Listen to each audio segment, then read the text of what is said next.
अच्छा भैया अस्सलाम वालेकुम। आज का हमारा टॉपिक है न्यूक्लिक एसिड।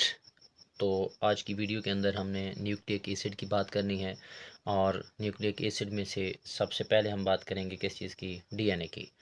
तो सबसे पहले अगर देखा जाए कि हमारे पास जो न्यूक्लिक एसिड है, तो न्यूक्लिक एसिड और polymers of nucleotides. Nucleic acid जो हैं वो क्या होते हैं, पॉलीमर्स होते हैं न्यूक्लियोटाइड्स के। मतलब कि जो न्यूक्लियोटाइड्स होते हैं वो आपस में मिलते हैं तो फिर एक पॉलीमर्स को बना देते हैं, जिसको हम नाम दे देते हैं किस चीज़ का, न्यूक्लिक एसिड्स का। अब इसके बाद अगर इसकी डिस्कवरी की बात की जाए तो फ्रेडरिक मैस्चर या एफ मैस्चर जो है, ये वो साइंसदान था जिसने न्यूक्लिक एसिड को पस सेल से, पीप के सेल्स के न्यूक्लियस से क्या किया, आइसोलेट किया, अलहदा किया। कब अलहदा किया? 1870 के अंदर। तो ये मारूती में भी पूछा जा सकता है कि हमारे पास जो फ्रेडरिक मैस्चर है, उसने पस सेल के न्यूक्लियस में से न्यूक्लिक एसिड को कब डिस्कवर किया, कब आइसोलेट किया? तो आप बताएंगे 1870 में। अब आप जैसे कि आप देख सकते हैं कि it was isolated from nucleus, क्योंकि ये जो हमारे पास न्यूक्लिक एसिड है उसको कहाँ से आइसोलेट किया गया है, न्यूक्लियाई से या न्यूक्लियस से। और इसकी जो नेचर है वो क्या होती है, एसिडिक होती है, मतलब वो तेज़ाबियत वाली नेचर रखता है। तो एक तो वो न्यूक्लियस से निकला है और एसिडिक इन नेचर है, इसी वजह से इसको हम नाम देते हैं किस चीज़ का, न्यूक्लिक एसिड का। तो ये शॉर्ट क्वेश्चन में भी आ सकता है कि न्यूक्लिक एसिड को हम न्यूक्लिक एसिड क्यों कहते हैं। तो इसका अब अगर हम देखें कि हमारे पास जो न्यूक्लिक एसिड हैं उसकी टाइप्स की अगर हम बात करें, तो हमारे पास सबसे पहली टाइप है डीएनए, जिसको हम कहते हैं डीऑक्सी राइबो न्यूक्लिक एसिड। और दूसरी टाइप है आरएनए, जिसको हम कहते हैं राइबो न्यूक्लिक एसिड। तो ये डीएनए है, ये आरएनए है। तो आज की वीडियो के अंदर हम जो पढ़ेंगे वो क्या है, डीऑक्सी राइबो न्यूक्लिक एसिड या डीएनए। अब अगर देखा जाए, it is present in chromosomes. ये जो हमारे पास डीएनए है ये क्रोमोसोम के पास पाया जाता है। In the nucleus of the cell, जो सेल होता है, सेल के न्यूक्लियस के अंदर जो क्रोमोसोम होते हैं, क्रोमोसोम के अंदर जो पाया जाने वाला न्यूक्लिक एसिड है वो क्या है, डीएनए है। It is also present in mitochondria. ये माइटोकॉन्ड्रिया के अंदर भी देखने में मिलता है। और इसके साथ साथ अगर देखा जाए थोड़ी सी मिकदार में ये क्लोरोप्लास्ट के अंदर भी मौजूद होता है। ये हमारे पास थोड़ा सा तारुफ है न्यूक्लिक एसिड का, जो कौन सा है, डीएनए है। और ये अगर हम थोड़ी सी आरएनए की बात कर लें, तो it is present in nucleolus. ये न्यूक्लियोलस के अंदर पाया जाता है, राइबोसोम के पास भी पाया जाता है। और साइटोप्लाज्म के का जो साइटोसोल होता है उसके अंदर भी क्या पाया जाता है, आरएनए मौजूद होता है। It is also present in other parts of the cell in small amount. Cell के जो दूसरे पार्ट्स होते हैं उनके अंदर भी स्मॉल अमाउंट के अंदर मौजूद होता है कौन, आरएनए।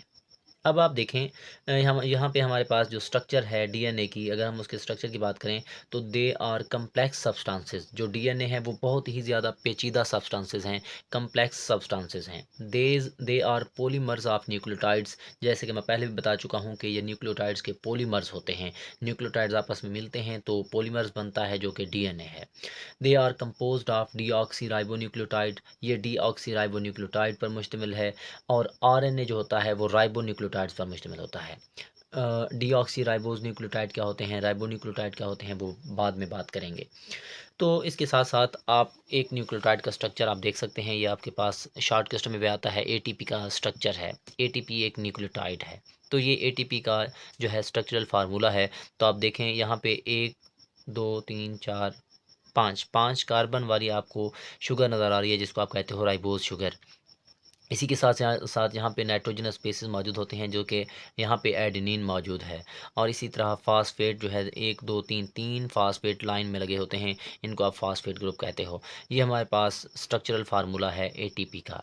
अब हम एक छोटा सा पॉइंट है इसके अंदर के, न्यूक्लियोटाइड और न्यूक्लियोसाइड में फ़र्क लिखें। न्यूक्लियोटाइड क्या होते हैं और न्यूक्लियोसाइड्स क्या होते हैं, उनके बारे में देखते हैं। अगर हम बात करें न्यूक्लियोटाइड की, तो नाइट्रोजनस बेस, पेंटोज शुगर और फास्फोरिक एसिड। जहन में रखें 3 कंपोनेंट्स हैं, नाइट्रोजनस बेस, पेंटोज शुगर और फास्फोरिक एसिड। जब ये आपस में मिलते हैं फिर जो चीज़ बनती है वो क्या है, न्यूक्लियोटाइड्स होते हैं। इसी तरह नाइट्रोजनस बेस, पेंटोज शुगर जब आपस में मिलते हैं, दो चीज़ें आपस में मिली हैं तो क्या बनेगी, न्यूक्लियोसाइड बनेगा। इसी तरह अगर देखा जाए कि हमारे पास ये जो न्यूक्लियोटाइड्स होते हैं, it is made up of pentose sugar.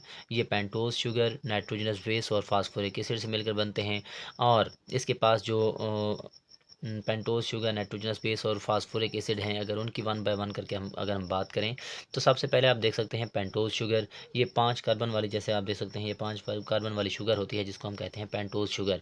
तो पेंटोज शुगर क्या है, इट इज़ 5 कार्बन मोनोसैकेराइड। ये 5 कार्बन रखने वाली मोनोसैकेराइड है।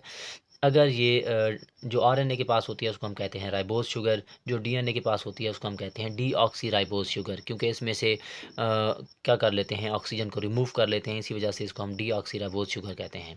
इसी तरह अगर नाइट्रोजनस बेस की बात की जाए, नाइट्रोजनस बेस के अंदर दो चीज़ें होती हैं, पायरीमिडीन्स और प्यूरीन्स। फिर से सुने, पायरीमिडीन्स और प्यूरीन्स। अब ये जो पायरीमिडीन्स है ये सिंगल रिंग होती है और ये क्या होती है, डबल रिंग होती है। तो पायरीमिडीन्स के पास साइटोसिन, थायमीन और यूरासिल मौजूद होते हैं और प्यूरीन्स के पास जो है एडेनिन और गुआनिन होते हैं। ये कंपोनेंट्स आपने लाजमी जहन में रखने होंगे, शॉर्ट में भी आ सकते हैं, एमसीक्यूज़ में भी आ सकते हैं। तो फास्फोरिक एसिड की बात की जाए, इसका फार्मूला है H3PO4 और ये क्या करता है, it has ability to form ester linkage with hydroxyl group of pentose sugar. Phosphoric acid के पास जो है ये सलाहियत होती है कि ये पेंटोज शुगर का जो हाइड्रोक्सिल ग्रुप होता है ये उसके साथ एस्टर बॉन्ड बनाने की सलाहियत रखता है। ये हमारे पास सिंपल से पॉइंट हैं न्यूक्लियोटाइड के। इसी तरह अगर हम न्यूक्लियोसाइड की बात करें कि वो कैसे बनती है, ये जो हमारे पास न्यूक्लियोसाइड है ये इसके मतलब कंपाउंड फार्मूला है, ये कैसे बनता है तो आप जहन में रखेंगे कि नाइट्रोजनस बेस और पेंटोज शुगर जब आपस में मिलेंगे तब क्या बनेगा, न्यूक्लियोसाइड बनेगा। इसके अलावा अगर आप मज़ीद बात करें यहाँ पे कि हमारे पास आप यहाँ पे डायग्राम्स देख सकते हैं, तो ये प्यूरीन्स हैं जिसमें मैंने कहा था कि डबल रिंग होता है, तो आप देख सकते हैं ये डबल रिंग है, इसको हम कहते हैं प्यूरीन और इसके अंदर एडनिन और गुआनिन होते हैं। अब ये जो पायरीमिडीन्स है वो क्या होती है, सिंगल रिंग होती है, तो इसके पास साइटोसिन और थायमिन मौजूद होती हैं। तो ये हमारे पास जो है, इसके अलावा अगर हम बात करें कि हमारे पास जो न्यूक्लियोसाइड्स होते हैं और फास्फोरिक एसिड, न्यूक्लियोसाइड और फास्फोरिक एसिड आपस में कंबाइन होते हैं, वो किसको बना देते हैं, न्यूक्लियोटाइड को बना देते हैं। और एटीपी जो है वो, ATP is very important nucleotide. ATP बहुत ज़्यादा अहम न्यूक्लियोटाइड है और ये क्या करता है, सेल को एनर्जी प्रोवाइड करता है। इसके अलावा अगर बात बात की जाए कि हमारे पास ये हमारे पास जो है पेंटोज शुगर है, ये आप देख सकते हैं 5 कार्बन वाली शुगर है। तो इसके कार्बन नंबर 1 के साथ नाइट्रोजनस बेस अटैच होती है और कार्बन नंबर 3 के साथ क्या होता है, फास्फोरिक एसिड पाया जाता है। तो ये हमारे पास जो है मारूजियाँ हैं, इनको आपने माइंड में रखना है।